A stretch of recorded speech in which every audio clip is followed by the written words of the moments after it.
Sunday, 13 October 1985. Spiritual Aspirations 2.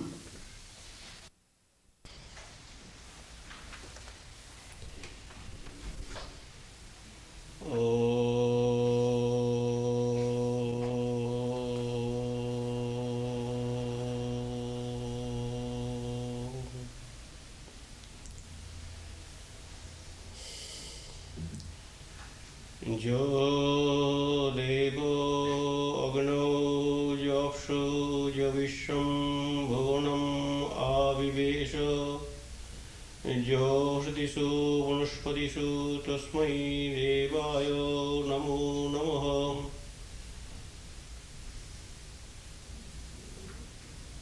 May we pay our obeisance to the immanent God who is within and without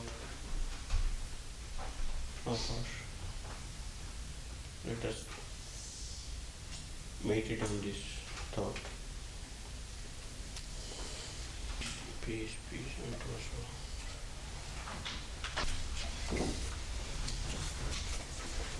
all. Life is a science. So, spiritual life means the science of life.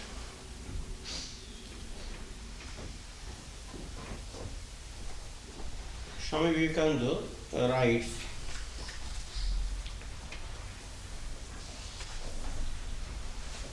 we have already told that spiritual principle, which is the real reality within ourselves, is mixed up with matter, or it has transformed into matter. So matter and spirit, God and nature, are to be found within us. Now matter is subservient, spirit is the master.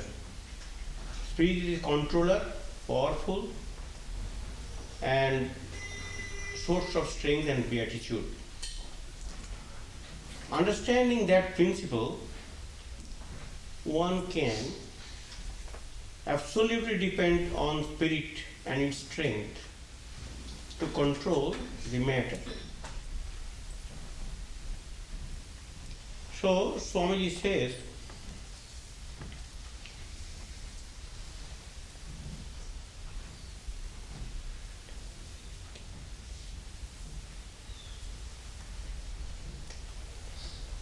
we are all slaves to our senses, slaves to our own minds, conscious and subconscious. Deep down in our subconscious mind are stored up all the thoughts and acts of the past, not only of this life, but of all other lives we have lived. This great, boundless ocean of subjective mind is full of all the thoughts and actions of the past. Each one of these is striving to be recognized, pushing outward for expression, surging wave after wave out upon the objective mind, the conscious mind. These thoughts, this stored up energy, we take for natural desires and talents, etc. It is because we do not realize their true origin.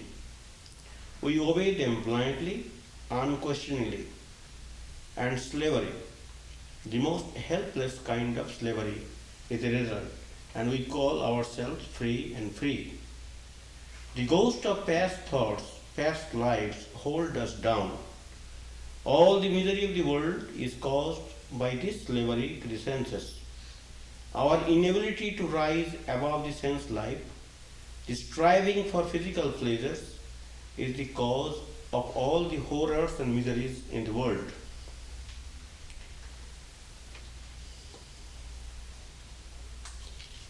The mind uncontrolled and unguided will drag us down forever, rend us, kill us, and the mind controlled and guided will save us, free us. So it must be controlled. Deep down within us is the soul. This is the most important point. We have seen the other aspect of the life, the aspect of matter. Now the aspect of the spirit, aspect of God, aspect of divinity. Deep down within is the soul, the essential man, the Atman. Turn the mind inward and become united to that. And from that standpoint of stability, the modifications of the mind can be watched and facts observed, which are to be found in all persons. Such facts, such data are to be found by those who go deep enough and only by such. If you intend to study the mind, you must have systematic training. You must practice to bring the mind under your control, to attain to that consciousness from which you will be able to study the mind and remain unmoved by any of these wild modifications. So, there are two aspects of human mind. One is divine aspect and one is natural or human aspect.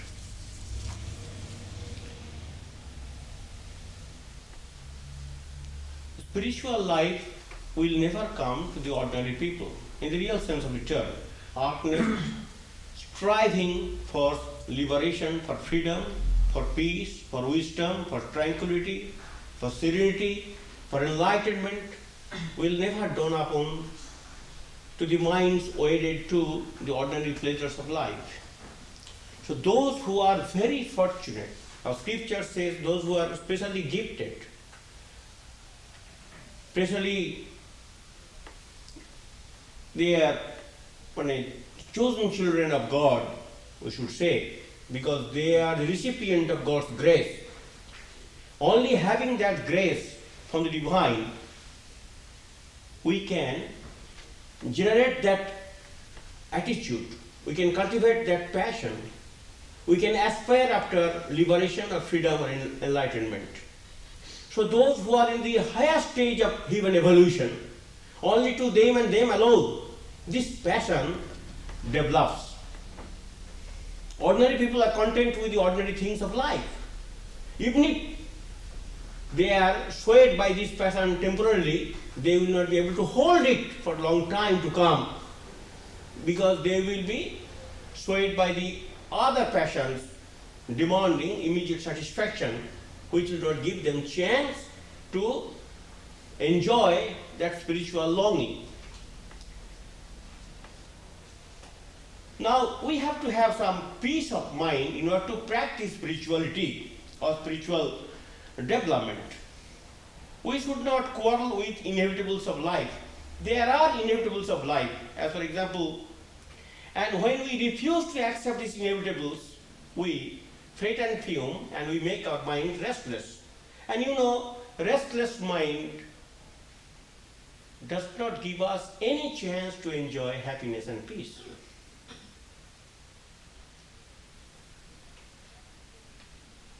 And what are the inevitables? Youth will leave us someday. Old age will come upon us. We cannot avoid this. Similarly, disease and death. Then all things we hold dear are subject to change. Fruits of our own actions and thoughts, good or bad, will have to be reaped by us. We can't avoid them.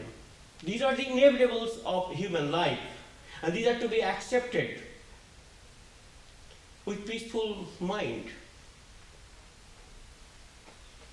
That certainly does not mean that we should not take any attempt to arrest the decay. We have to do it, but in course of time, we will find that we are growing old, mind is becoming weaker, and we cannot enjoy the pleasures of youth.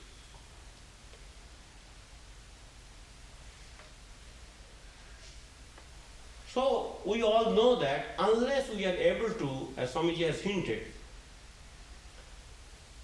control the subconscious thoughts and ideas which are deposited there from long time,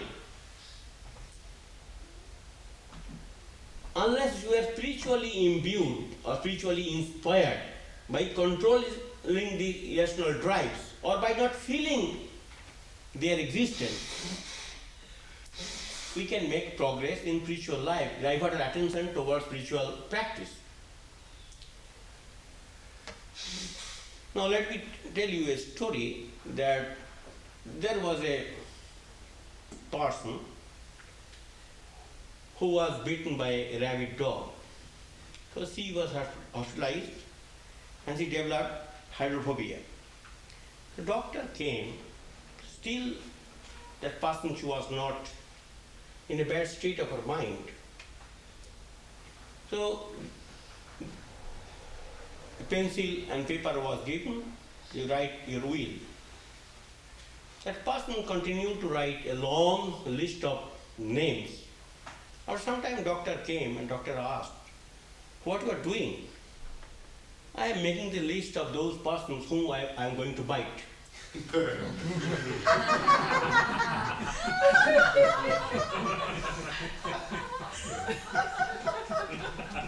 Well, this is quite natural, because in our deathbed we want to take revenge of some person, because we are not sober, because we are not normal. So abnormal passions are gushing forth to compel us to act upon them. So that's why, unless these irrational drives are to a certain extent quieted, stilled, or controlled, or attenuated, or weakened, real spiritual life cannot begin. That does not mean we should not try. We have to try, definitely. But to have enlightenment and peace, one has to go through these preparations. So ethical life is a must. Blessed are the pure, and Swami Vivekananda gives, like all other great prophets, gives too much importance on this particular aspect of human life, that unless we are purely motivated, the truth will not flash in our impure mind.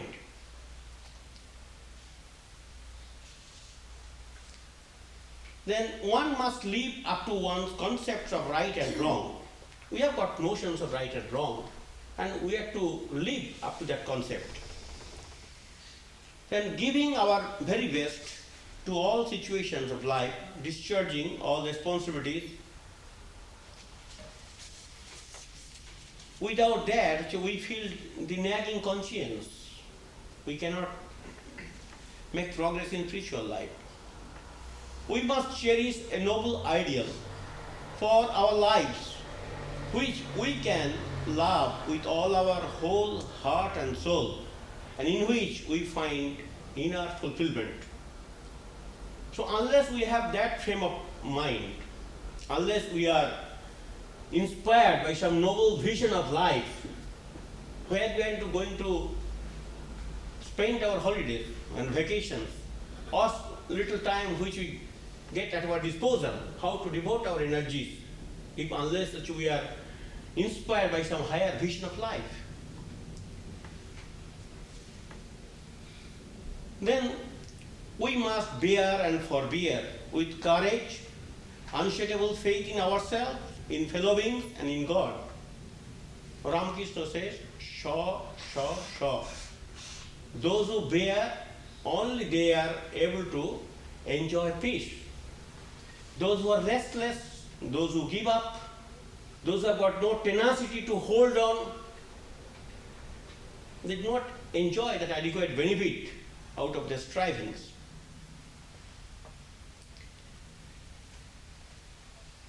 We must excuse others' faults by 100 times, knowing that others are doing the same all the time for us. So we should not be highly sensitive.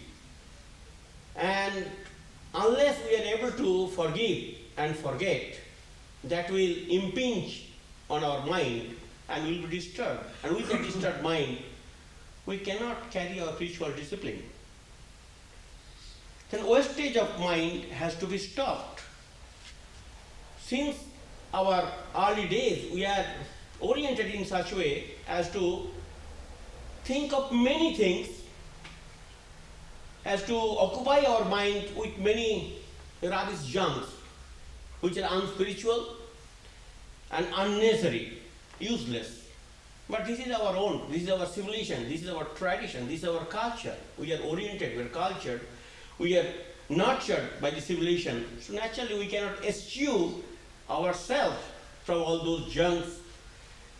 Todapuri gave Sri Ramakrishna a very precious advice. Keep your mind within yourselves. So we keep our bank balance. We keep our real estates. We keep our other documents in a safety vault. Can we keep our mind in such safety vault? Unless we are able to keep our mind still, if it is always extrovert, if it runs after too many things, mind is agitated. Mind becomes restless. We are feeding that mind with all those restless ideas and thoughts. We are creating restlessness. We are inviting trouble by exposing ourselves to unnecessary, useless, weakening thoughts. So down the ages, spiritual seekers are to control their emotions, are to keep their mind well exposed to some enduring values of life. By pondering over them day and night, we can control them, color them, condition them, influence them, make them pure. And in that pure mind, we can enjoy peace. Peace reigns supreme.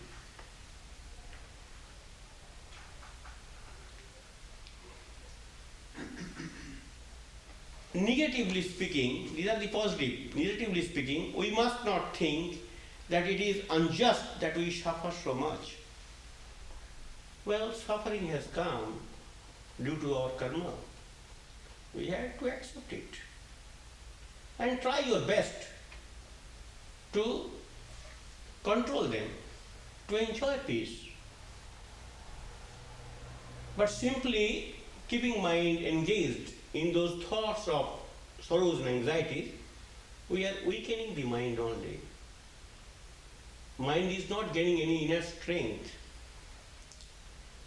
The temptations, trials and tribulations, sorrows, anxieties are the gifts of God. All mystics down the ages in all countries have told us over and over again that unless we are assailed by these misfortunes, unless we are confronted by these sorrows and anxieties, we refuse to rise above. We refuse to think deeply. We refuse to take shelter at the feet of God. We refuse to spiritualize our emotion because we are content to lead a happy, gay life. There is no challenge, there is no provocation, no confrontation. Why should we not enjoy that? So this compels us to see the other side of life, to take refuge in spiritual well-being. So the spiritual seekers are expected to cultivate a peculiar type of attitude which will enable them to enjoy peace, notwithstanding these misfortunes and anxieties of life. More we think of them, more we make our mind impure and weak. And more we become alienated from God.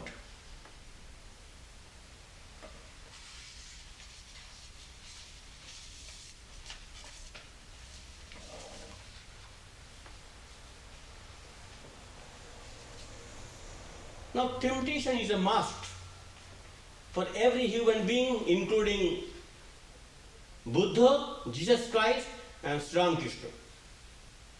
Nobody could avoid them. St. Paul had St. Anthony, who spent 20 years in Egyptian desert, he was assailed by these temptations. Every one of us, particularly spiritual seekers. But Thomas Kempis writes, "The fire proveth gold, temptation proveth the righteous man." So these temptations are only helping you to depend on God, to surrender at His feet, or to take spiritual life sincerely in order to avoid the temptations. Temptations come to the normal people, common people living in the common life. If we become uncommon, if we become spiritual, if we become spiritually oriented, then naturally the temptations can be resisted, can be avoided. So the fire proveth gold, temptation proveth righteousness. As we have already told, unless we are assailed by doubts, unless we are assailed by other misfortunes, we shall develop self-complacency. We should be very happy. And we won't try to elevate ourselves, to develop ourselves, to spiritualize ourselves. So that urge, that compulsion will never come to us because we are living the happy life. Why should we try for that? Why should we live it? When we are dissatisfied, disillusioned, dejected, disappointed, only at that moment, due to grace of God, that attitude is developed. Well, let me escape from this prison house.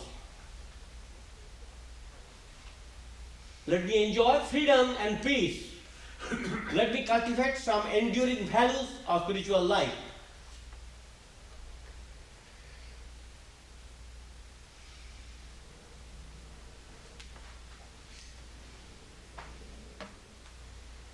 So Saint Teresa, she was a great Christian saint.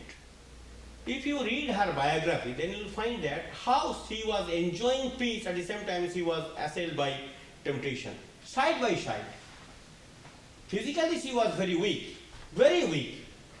She had a long spell of suffering, but still she had very indomitable spirit.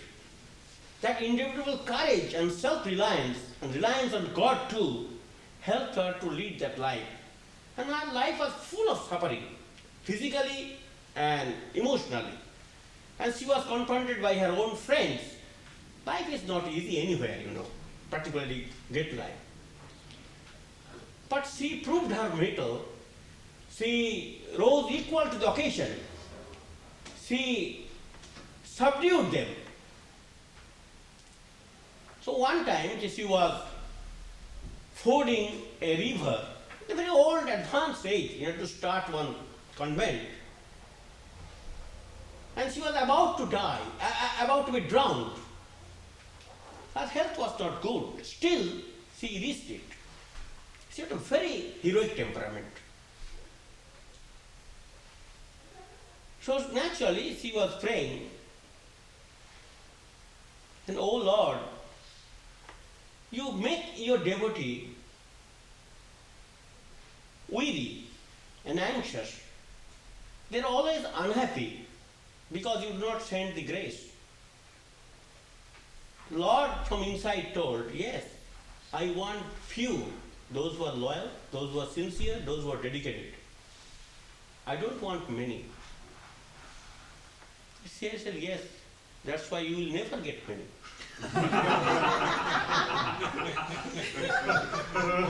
Because many are always prone to easy life. They are not able to withstand the buffets of life. So God first allures us, then oppresses us, and then reveals her grace. Her grace is coming, no doubt. But first, you have to be oppressed. And out of that oppression, when still you cling to God, still you cling to your spiritual views of life, you find that God is never distant God, not a mere onlooker, a living and loving God, understands your situation and sends His peace, eventual peace. So grace of God comes to those who are able to stand the trials of life. So first there will be temptations or allurements, then naturally oppression will come, and then if you are able to stand on your feet with a faith in God, on yourself, grace of God which will come to you and you will enjoy your life. So the metal has to be put into the fire. So everybody has to face that fires of tribulations. There is a beautiful story. This Saint Teresa, one time she was assailed by lower impulses. In such a vehement way, she could not hold herself. She was about to give up. She was very much upset and disturbed and disappointed and dejected and depressed that how long she will be able to withstand this raging battle going on within herself. She thought, God has left me completely. I have got no one to back me, to support me. Then when she was passing through those trial periods of life, trial period of life will never be too long. It is always short. And then good period also came. She had a good meditation. Mind was peaceful. And God spoke. And he said, God, you are still there. I thought you have left me. Well, no, I did not. And then why did not help me at that critical period of my life when I was struggling to exist? I was going to be devoured by the demon. Now, well, Teresa, now tell me one thing. Whether you are enjoying those allurements and temptations or you are disgusted with them, how can I be peaceful at a time? How can I enjoy them? They are so repulsive, so disgusting. Yes. Then that shows that I was working with your mind. I was trying to project the good nature of your life. I was strengthening your mood. I was giving you adequate support from within to withstand the temptations. So, temptations will definitely come to anybody. It came to Buddha, it came to Christ, it came to Sri Ramakrishna, it came to every illumined soul. But if temptation brings delight within ourselves, if we are delighted with the temptation, then downfall will come to us. But if we are not giving our consent, if we do not want to enjoy them, we want to avoid them, as if a noose is put on my neck, I am being strangled, I am going to die. If that sort of repulsive attitude is created, if it is really not wanted from within, certainly we will be out of the woods. By not giving our consent, we will not be able to, controlled by the lower emotions, we shall enjoy peace. Sri Ramakrishna says, devotion for God, love for higher spiritual life which you have espoused, which you have cultivated, which you have nurtured, which you have lived, which you have aspired. That love will protect you.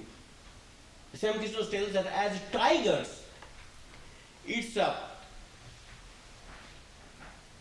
the small animals, so that bhakti, that love for God, will eat up all the wrong impulses, will make you peaceful, serene and quiet.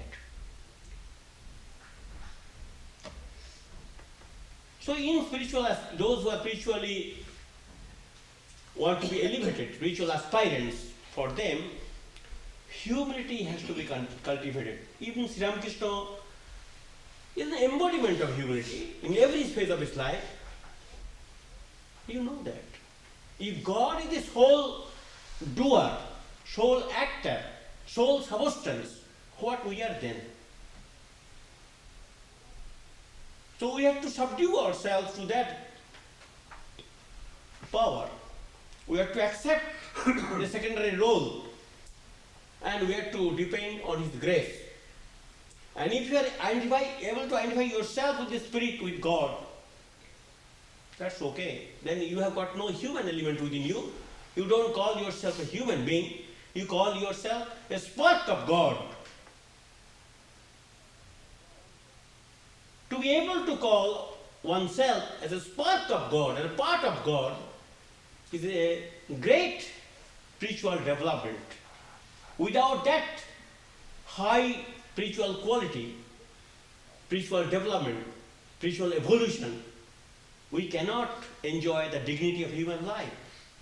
We identify ourselves with body-mind complex. And due to that identification, we bring all troubles. So for all mortals suffering from these weaknesses of the flesh are to cultivate humility, then God's grace will descend and we shall enjoy. Sri Ramakrishna writes in his Gospel, surrender everything at the feet of God. What else you can do? Give Him power of attorney. Let Him do whatever He thinks best. If you rely on a great man, he will never injure you. That God will save us, that He is our only protector, that sort of reliance on God will definitely help us to come out of the danger.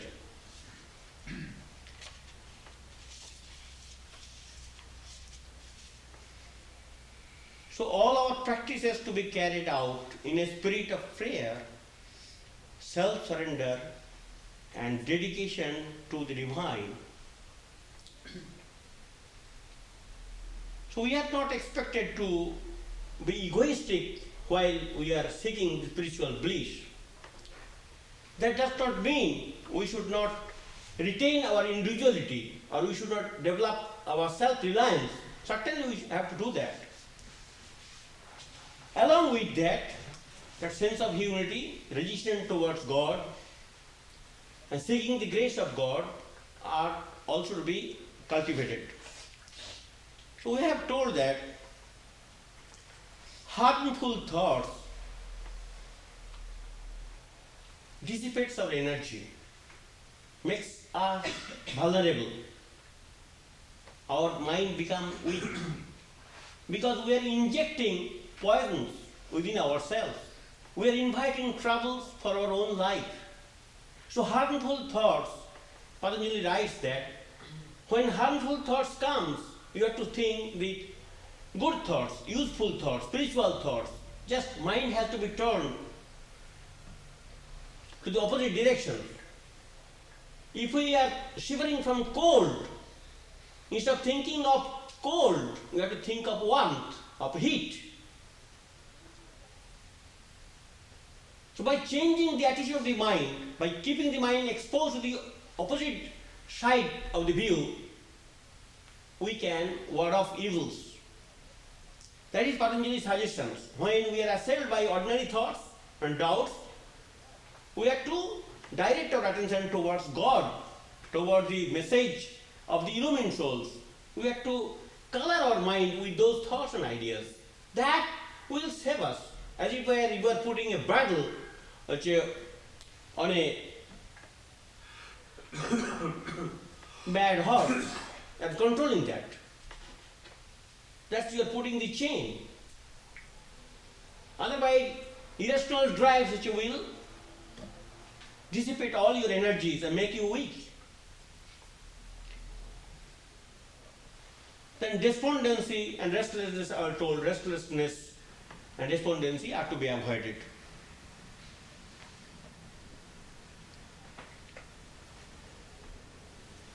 Now, grace of God comes to those who are struggling. You see that as Vivekananda says that. Well, I received tons of grace, no doubt. But my troubles were also enormous. We all know how much trouble he had to face. In every walks of life. Although he received tons of grace, no doubt about it. But ultimately what he told? That he was a mere chattel, mere instrument at the hand of the providence. And he had to cultivate a heroic will and temperament to withstand the rigors of life. So he has created a great image for all of us how to imitate a good spiritual life by following his noble examples of a hidden heart. So his life itself, if we meditate, will give us tremendous strength and courage and inspiration to withstand the rigors of life, shocks of life. That heroism, that chivalrous spirit, that reliance on God, that reliance on the high idealism which he has espoused, will make him strong. Actually, many times by thinking of the glory of the Atman or Brahman, of divine self within himself, he saved himself from the weaknesses of the matter, of the senses.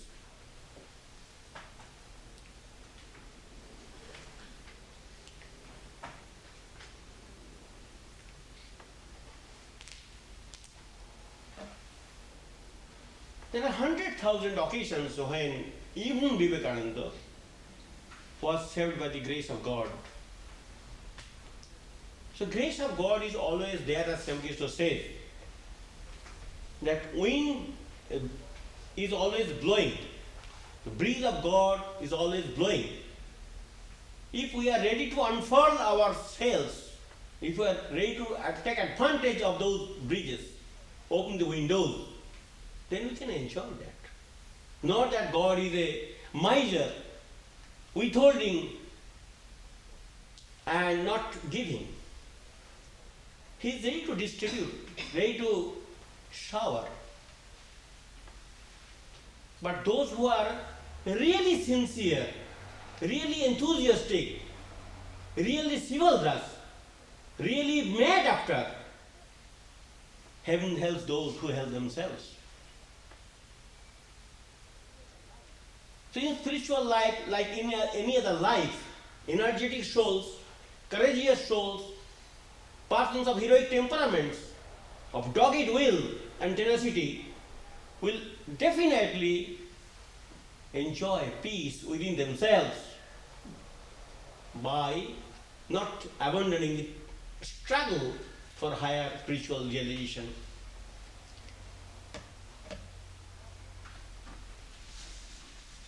How the grace of God saves even to the great partner. Swami Vivekananda was giving a lecture in America, and he used to not stand in one position, he used to walk. on the platform. So one time he was very much fascinated by the young face of a girl. So when he was tempted to see her face the second time, it was turned into a frog's face. You can say his spiritual idealism did not allow him to stoop so low as to be fascinated by the face of a young girl.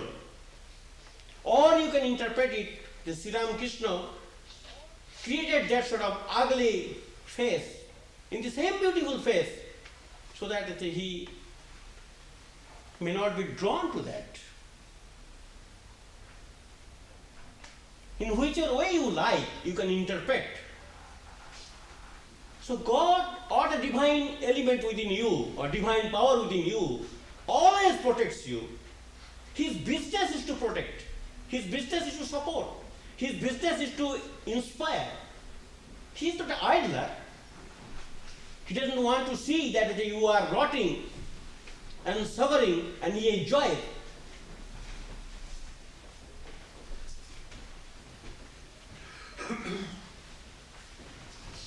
Swami Virajananda, you have never heard perhaps from anywhere.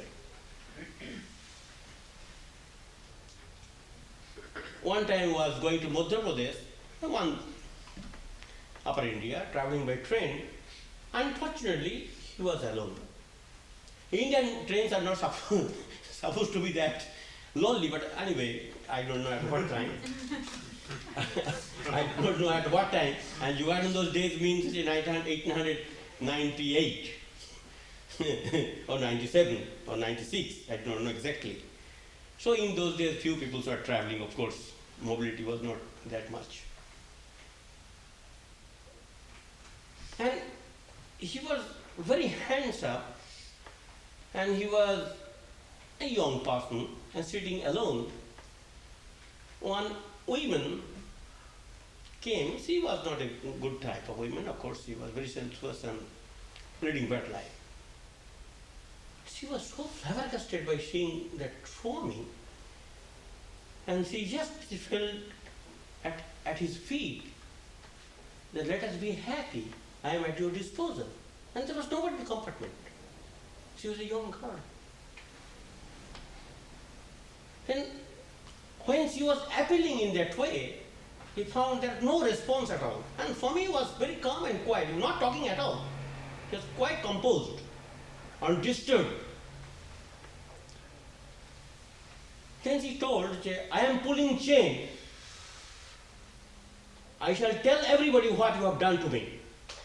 So she was going to pull the chain, and she dropped down. Could not pull the chain. Before that, she failed and dropped. Fortunately, station came and Swami walked out. So Swami tells that how Sri Ramakrishna, on whom they have staked everything, on whom they have depended for their spiritual redemption, saves them from the direst dangers of life. Having that reliance, a spiritual seeker is not going to be depressed for a long time to come. Depression is bound to come for a short period of time, it can be lengthened. Because your own personal magnetism, spiritual enthusiasm, reliance on God will help you to seek desperately for His grace, and your moving spirit, your repentant mood, your helplessness will make God conscious of your situation, and you will get grace of God. The most effective thing which we all common people can depend on, bank upon, is the prayer and japa. Habit, becoming introspective and meditative and thoughtful, reflective, by becoming spiritually oriented. By becoming absorbed in that mood, we can spiritualize our emotion. We can make our mind pure, body pure, heart pure. Because we are always exposing ourselves to that invigorating sacred divine thoughts by repeating the sacred name of God. Just by repeating. If we can repeat with faith, with sincerity, with love, with tears on our eyes, with a demanding tone from the God, I know you and you alone. I do not know anybody else in the world. I absolutely depend on you and you alone. You are my sole protector and redemptor. That sincere longing heart will never remain restless or unpeaceful for a long time to come. It cannot happen. So, sincere prayers will move God, has moved God, is going to move God all the time. That does not mean that bad karma will not give us trouble, definitely. But by and large, effects of bad karma can be bypassed by becoming sincere, by becoming prayerful, by calling on God as much as possible with our humble capacity. That is the surest antidote to all the ills to which we are subject. So even the great souls, say Vivekananda, as he says that when I am suffering from stomachache, I call on Mother. When I am in good condition, I say I am Atman and Brahman. So when we are assailed by doubts, when we are battered and ripped from within, when we are confronted by uncomfortable situations, we are having stomachache, we are having heartache, we are having headache, we are convulsed. At that supreme moment of crisis, if we can organize ourselves to think of God, to pray to Him, to bring all problems of our life with that repentant heart, with that seeking attitude, with that demanding tone, God will definitely make us peaceful. Not that our outer situations will be all right, but we will have necessary equipment to fight against, or we will be able to ignore them. That's the peace of mind which will help us. We will ignore them, which was assuming something very important will become very insignificant. Oh, what's the nonsense? What is this? So that sense will dawn upon us through the grace of God when we are endowed with special wisdom to look down upon or to ignore or not to be concerned about their presence. So effective spiritual life will take a deep root, and enjoyment is bound to come to every sincere seekers after truth. If we at least become prayerful and we weep sincerely for our helpless condition, if we want to tide over the difficulties of life by seeking the grace of God desperately,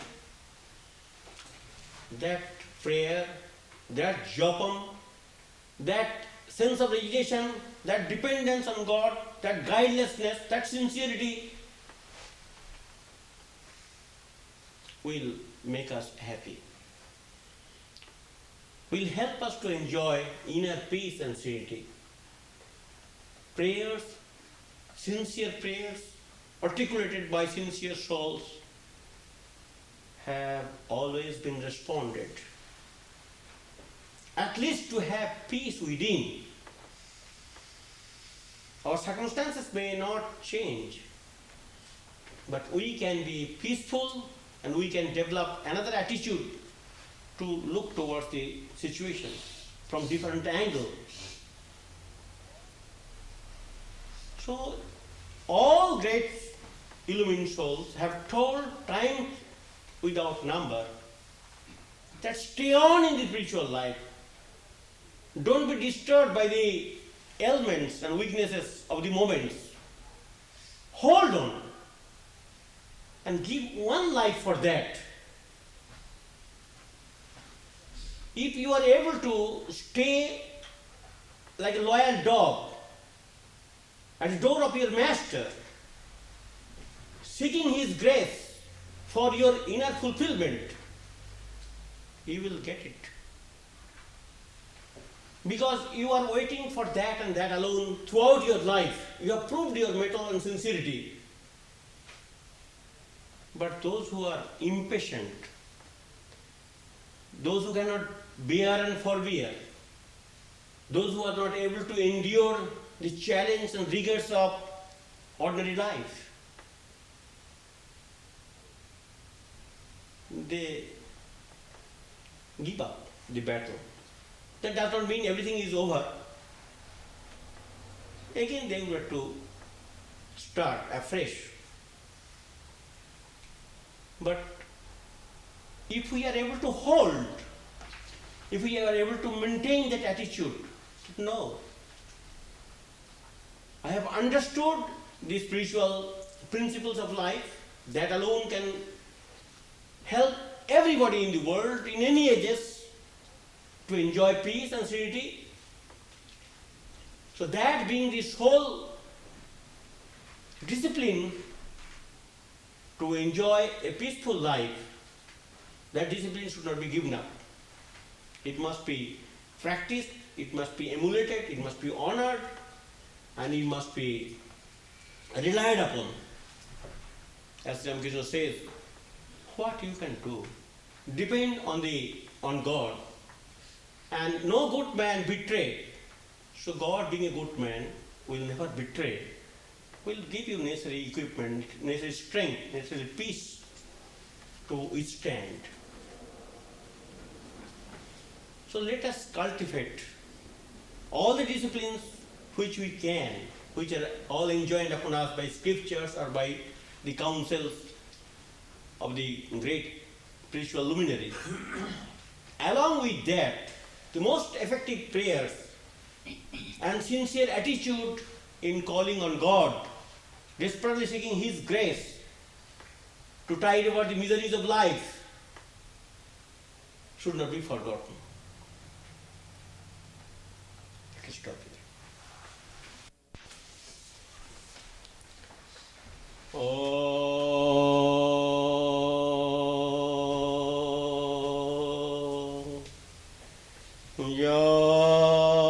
Pritir aviveganam vishayesu napaini tamanusmarato sami dayadavasarvatu om shanti shanti shanti hari om tat sat.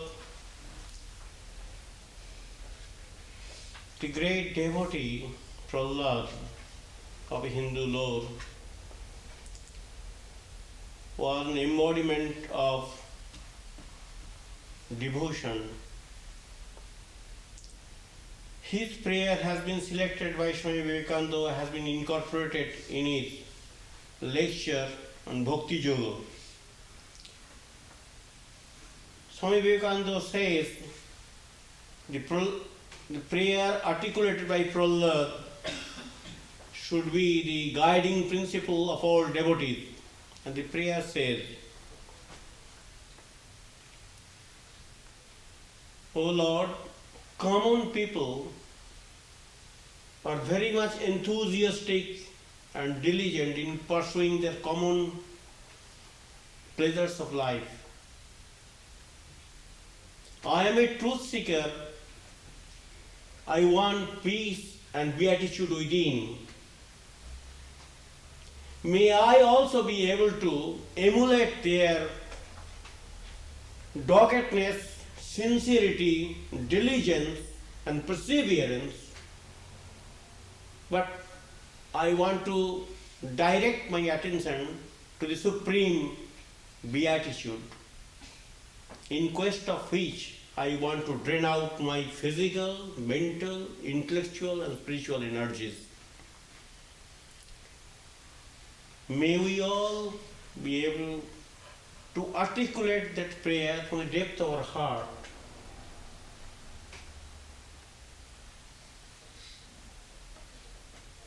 Let us meditate on the sacred prayer.